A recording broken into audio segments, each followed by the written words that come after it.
Good morning guys! Ayan, pumukuha naman ako sa loob ng sandok dahil kami magluluto ng aming almusal. It's a part time bumalik ako at may napita ko sa loob ng inapaiting and tingnan ko, wala naman ako nakita. Ito, tawanan kaming dalawa.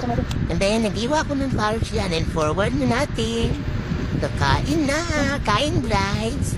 Luto na ang mga nilutong almusal at kami ay kumakain na for breakfast. And sa part na yan, kami kahit nagkain. Sarap talaga magluto ni Daddy ng mga ulam namin. Always akong nasasarapan pag siya nagluluto ng ulam namin.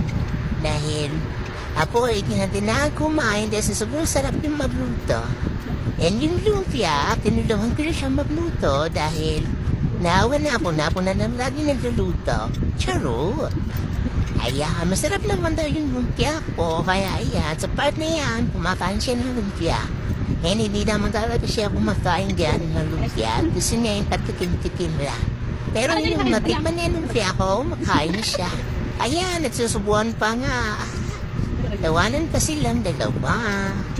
Ayan, kain guys. Kain tayo ng kain. Sa araw-araw, para tayo ay masaya. And always happy. Thank you for blessing, pagpagad sa araw-araw na blessing na dumarating sa amin na napakakain kami sa araw-araw.